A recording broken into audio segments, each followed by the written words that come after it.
Olá, eu sou o Vilmar. Eu sou a Aline. Bem-vindos a mais um Descomplicando a Saúde da Mulher, um espaço onde a gente discute esses assuntos de forma holística, descomplicada e sempre educativa. Lembrando que não substitui uma consulta, então se você tiver alguma queixa, tem que procurar um profissional. E o nosso vídeo de hoje, nós vamos abordar um tema extremamente interessante, que é: estou com mioma, Aline, e agora? Nossa, e Vilmar, como essa queixa é comum? Como eu recebo pacientes que às vezes descobriram um mioma e vêm com uma ansiedade grande no consultório para saber o que é, o que ele pode causar, o que eu tenho que fazer, tenho que fazer alguma coisa ou não. Então, eu acho que a primeira coisa que a gente tem que passar é que o mioma é uma lesão do bem, gente. Ele não é câncer, não vira câncer. Então, podemos ficar tranquilos em relação a isso. Ele é o quê? Ele é uma lesão que ele nasce das fibras do músculo ali do útero. Então, o útero ele tem 3 camadinhas que eu vou mostrar daqui a pouquinho. E essa camada do meio é a camada muscular, que é a que contrai no trabalho de parto, a que contrai durante o período menstrual quando tem o cólica menstrual. E por vários motivos, essa camada tem as células que começam a se proliferar e formam essas lesões. Vamos mostrar aqui na imagem como que essas lesões podem estar distribuídas e como a gente classifica. É muito importante a gente entender que nenhum caso de mioma é igual ao outro. Por quê? Porque depende muito da posição do mioma, da quantidade de miomas que eu tenho e do tamanho. Olha aqui na imagem que interessante. Eu tenho miomas que estão dentro ali da cavidade, eu tenho miomas que estão no meio ali do tecido e eu tenho mioma que está até fora do útero. Então, cada um desses miomas a gente classifica de acordo com a região do útero que está. O que está mais para fora eu chamo de subseroso, ele está nessa camada externa do útero. O que está no meio do tecido eu chamo de intramural. E o que vai para dentro da cavidade eu chamo de submucoso. Tem alguns até que já são mais difíceis de acontecer, que saem até pelo colo ali por baixo, tá? Então essa classificação é importante de fazer. E Aline, e por que é importante essa classificação? A paciente vai ter sintomatologias distintas frente a determinados miomas? Ela vai ter dor, vai ter sangramento? Como que funciona essa sintomatologia? Mas, antes disso, a grande maioria desses miomas são assintomáticos ou são sintomáticos? Não, perfeito. 50% dos miomas são assintomáticos, ou seja, a paciente não tem sintoma nenhum. Então, como que ela descobre? Ela vai fazer um exame de rotina, encontra, fica desesperada e volta no seu ginecologista falando: meu Deus, doutor, descobri um mioma. O fato dele ser sem sintomas, assintomático, é muito positivo. Por quê? Por ser uma lesão do bem, como a gente já comentou, a gente pode só acompanhar, a gente não precisa fazer nada. Mas nós temos na outra metade das pacientes com queixas. Essas queixas, elas variam bastante, especialmente de acordo com a posição do mioma que eu comentei com vocês. Qual que é uma das principais queixas? Mudança no padrão de sangramento daquela paciente, sangramento vaginal. A gente já falou aqui em algumas aulas sobre mudança do sangramento quando aumenta, quando fica irregular, e uma das causas disso acontecer é o mioma, especialmente aquele mioma que cresce para dentro da cavidade do útero, que é o submucoso que eu comentei. Outra coisa que pode acontecer, se o mioma ele cresce ali no músculo, né, que eu mostrei no meio ali do útero, uma coisa que ele pode atrapalhar muito é a forma como esse útero se contrai, e daí ele vai dar muita dor, né, Vilmar? As pacientes começam a queixar de muita cólica no período menstrual. Então, às vezes, quando a paciente tem uma mudança ali no padrão da menstruação e começa a ter muita cólica, uma outra coisa que a gente tem que investigar é isso. E os miomas que estão fora do útero, estão crescendo como os subserosos, que sintomatologia que eles podem dar, Aline? A maioria, quando eles ainda são pequenos, eles acabam não dando muito desconforto, né? Quando ele é bem pequenininho, até brinco com a paciente, parece uma verruguinha no útero, ele tá lá, mas ele não vai atrapalhar. Mas quando ele cresce muito, ele pode começar a comprimir estruturas que eu tenho em volta do útero. Eu tenho bexiga, eu tenho intestino, eu tenho nervo. Então, a paciente pode começar a ter dor, não de cólica, mas uma dor às vezes que irradia para a perna, dor nas costas, uma sensação sensação de que a bexiga está sempre cheia, de que precisa ir mais vezes ao banheiro. Então, são esses sintomas compressivos, principalmente, como a gente viu na imagem, aquele bem grandão, né, Vilmar, que estava ali em cima, estava bem grande, ele vai causar essa dor.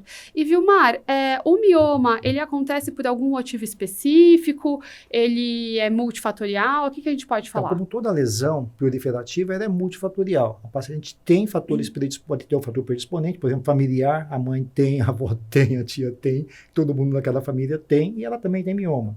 A raça negra tem muito mais mioma do que a raça branca. Exatamente. Chega a ser quase 10 vezes mais. Isso, acho que chega a ser quase 9 vezes mais a paciente então, negra. Gente, 9 vezes mais é muita coisa.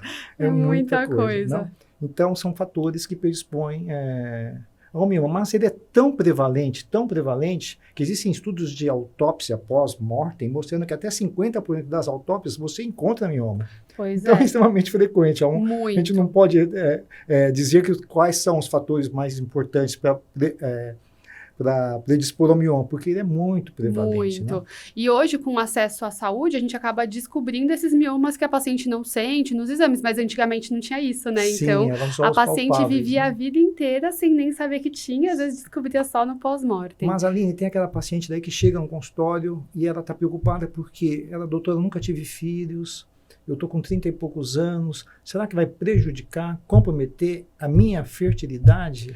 Olha, para a gente falar da fertilidade, uma outra coisa importante de eu falar é que o mioma, ele é uma patologia exclusiva de trazer desconforto da paciente que está na menacme. Quem é essa paciente? É a paciente que produz hormônios ovarianos, porque ele é alimentado pelo estrogênio.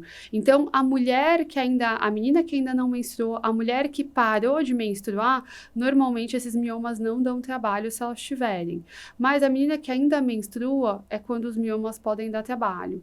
Por isso que um dos fatores de risco também, Vilmar, é aquela pessoa que fica mais exposta ao hormônio. Então, aquela menina que menstruou muito cedo, menopausa foi muito depois, que nunca engravidou.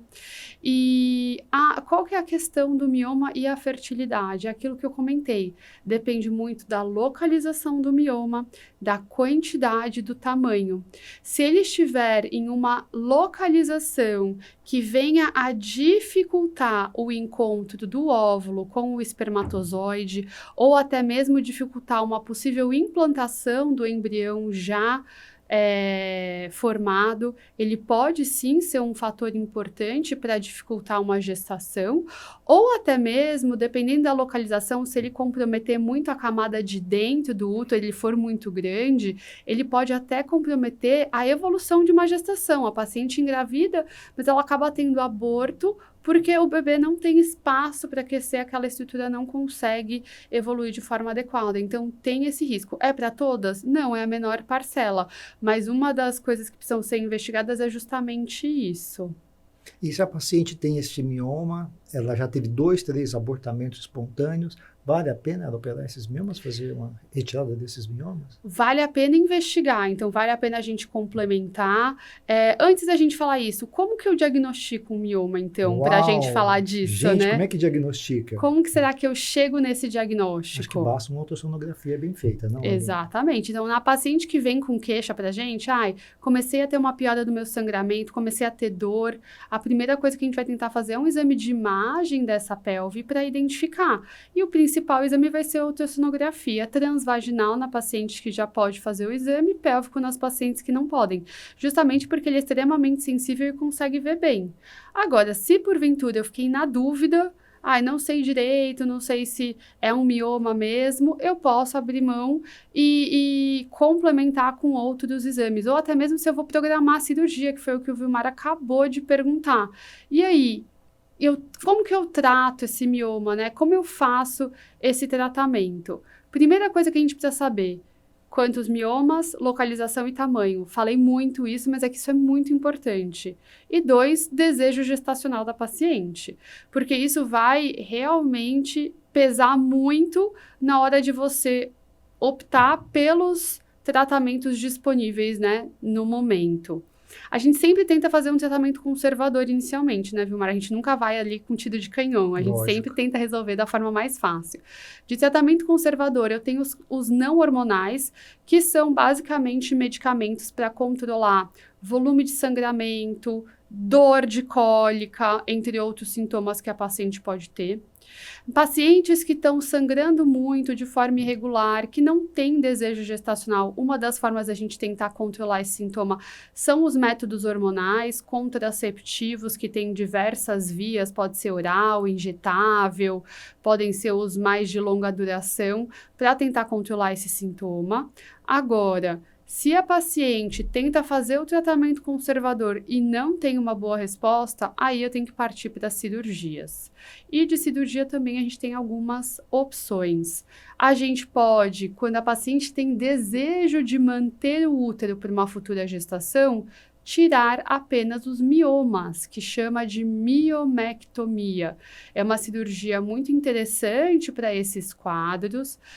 A paciente pode sim vir a gestar depois de um procedimento desses, mas a gente tem que lembrar que mesmo assim, pela causa multifatorial que a gente já mencionou anteriormente, ela pode também vir a formar novos miomas depois desse procedimento.